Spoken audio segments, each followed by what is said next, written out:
Hello everyone, welcome back to my YouTube channel. आज हम करेंगे क्लास 11th की अकाउंटेंसी का चैप्टर नंबर 10 जिसका नाम है accounting for goods and service tax GST के प्रैक्टिकल क्वेश्चन का सोल्यूशन नंबर 4।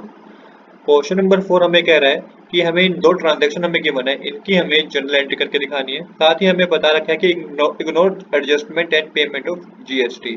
हमें एडजस्टमेंट जो करते हैं हम input C GST input output C GST, इन एडजस्टमेंट को हमें क्या करना है, इग्नोर करना है। आपको क्वेश्चन में क्या ध्यान रखना है कि परचेज हो रही है और कितने कितने परसेंट का सीजीएसटी एसजीएसटी कैलकुलेट हो रहा है। क्वेश्चन में हमें इन चीज का ध्यान रखना है, जिसको हम एक छोटे से वर्किंग नोट के थ्रू समझेंगे और अपने ट्रांजैक्शन की जर्नल एंट्री को करेंगे। चलिए एक बार गोल्डन रूल्स को समझ लेते हैं। गोल्डन रूल्स कहे गए हैं, परचेज एक्सपेंस होने पे, बिजनेस में परचेज या एक्सपेंस हो तो इनपुट सीजीएसटी इनपुट एसजीएसटी को डेबिट कीजिएगा। याद रखिएगा कि एक्सपेंस में सैलरी इंक्लूड नहीं है, सैलरी भी एक तरह का एक्सपेंस है, बट सैलरी को जीएसटी के कंसेप्ट से एक्सक्लूड किया गया है, तो आप input C GST input S GST salary में कैलकुलेट नहीं करेंगे। इसके बाद कही गई ये बात, purchase return free sample drawing losses होने पे input C GST input S GST को क्रेडिट कीजिएगा। सेल्स इनकम रिवेन्यू होने पे output C GST output S GST को क्रेडिट कीजिएगा। सेल्स रिटर्न होने पे output C GST output S GST को डेबिट कीजिएगा। चलिए अब वन बाय वन अपनी ट्रांजेक्शन को करते हैं।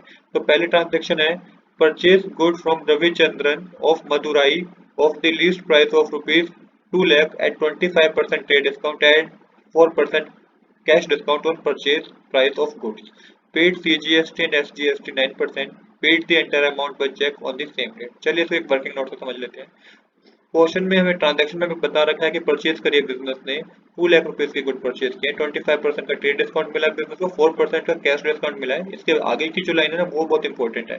On purchase price of good, देखिए ऑन परचेज प्राइस पे ही आपको ट्रेड डिस्काउंट कैलकुलेट करना है, 4% भी आपको परचेज प्राइस पे ही कैलकुलेट करना है। परचेज प्राइस क्या क्या होगा वो मैं अभी आपको बताऊंगा।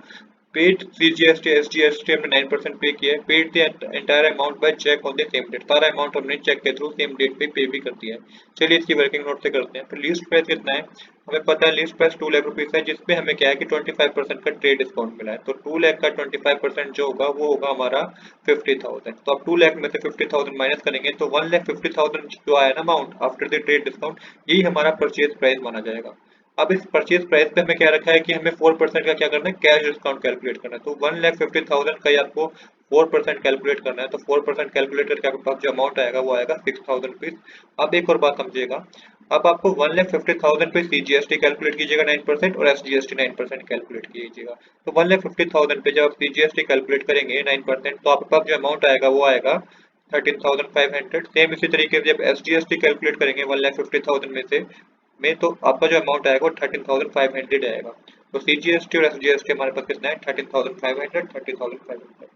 अब क्या करना है आपको, 1,50,000 में प्लस करने हैं आपको सीजीएसटी एसजीएसटी। आपका अमाउंट जो आएगा प्लस करके वो आएगा 1,77,000, जिसमें से हमें 6,000 का डिस्काउंट मिल गया है। तो हमने 1,71,000 ही पे किया गया होगा किसको, रविचंद्रन ऑफ मदुराई को हमने 1,71,000 पे किया गया होगा। चलिए इसको एक वर्किंग नोट से समझते हैं।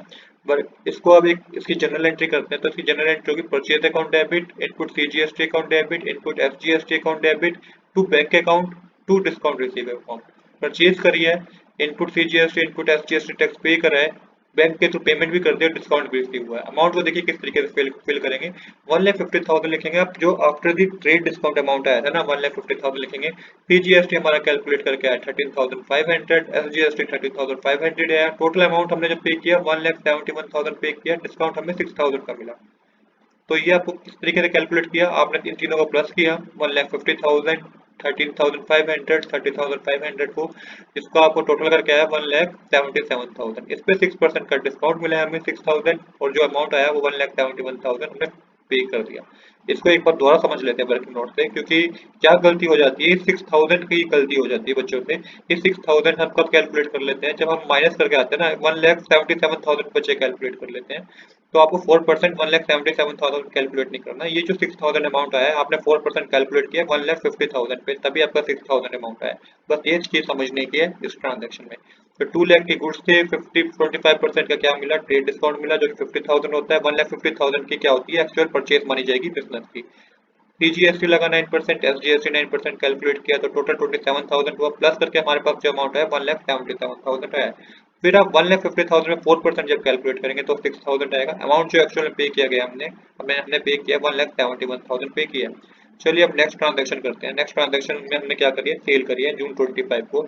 Sold goods to Ramalingan of Erode of list price of rupees 3,75,000 at 20% trade discount and 2% cash discount on the sale price. Charge GST, CGST, SGST of 9% each at the rate 9% each. Full amount was received by check on the same date. तो पूरा amount भी हमें receive हो गया same date पे। इसको भी working note के थ्रू समझ लेते हैं। तो इसकी वर्किंग नोट किस तरह की होगी, देखिए वर्किंग नोट कितना का लिस्ट प्राइस था, 3,75,000 का था। इस पे 20% ट्रेड डिस्काउंट कैलकुलेट कीजिएगा तो 75,000 आएगा। माइनस करने पे जो एक्चुअल में सेल मानी जाएगी वो 3 लाख रुपीज की मानी जाएगी, क्योंकि 20% का बिजनेस में हमने उसको ट्रेड डिस्काउंट दिया है। अब 3 लाख पे हमें 9% CGST कैलकुलेट करना है, जो कि 27,000 आएगा। SGST भी 27,000 आएगा। 24,000 का टोटल टैक्स हुआ। तो ये टोटल अमाउंट जो हमारा बन गया वो 3,54,000 का बन गया। अब यहाँ पे भी बच्चे वही गलती कर देते हैं कि 3,54,000 पे 2% कैलकुलेट कर देते हैं, जब ये क्वेश्चन में लिखा हुआ है कि ऑन दी सेल प्राइस। तो सेल प्राइस जो था वो 3 लाख रुपीज का था, तो 3 लाख रुपीज पे आपको 2% कैलकुलेट करना है, जो कि 6,000 ही आएगा। तो टोटल अमाउंट जो हमें वो देगा 3,48,000 रुपीज। चलिए इसकी अब जनरल एंट्री करते हैं। तो सबसे पहले बैंक अकाउंट डेबिट, फिर लिखेंगे discount allow account debit to sales account, to output CGST account, to output SGST account. क्योंकि सेल हुई है तो आउटपुट CGST और SGST को क्रेडिट करेंगे। अब अमाउंट को फिल कीजिए। तो 3,48,000 उसने पे किया होगा। अगर टोटल जगह जैसे कि 3,48,000 आप देख रहे हैं वर्किंग नोट में, तो 3,48,000 पे किया गया है। डिस्काउंट हमने उसको 6,000 का दिया। टोटल जो सेल हुई थी वो 3 लाख रुपीज की हुई थी आफ्टर ट्रेड डिस्काउंट। टैक्स कितना कैलकुलेट हुआ, 27,000 आउटपुट कैलकुलेट हुआ। 27,000 CGST और 27,000 ही SGST कैलकुलेट हुआ। इसके बाद आप इसकी नरेशन लिखिए। इसके बाद आपको टोटल करना है, क्योंकि हमारी क्वेश्चन में 2 ही ट्रांजेक्शन थी जिसकी हमने जनरल एंट्री कर दी है। तो टोटल करके डेबिट साइड आएगा 5,31,000 और क्रेडिट साइड पे आएगा 5,31,000। तो आज के लिए दोस्तों इतना ही। I hope you like this video. If you like this video please do subscribe this channel. Thanks for watching.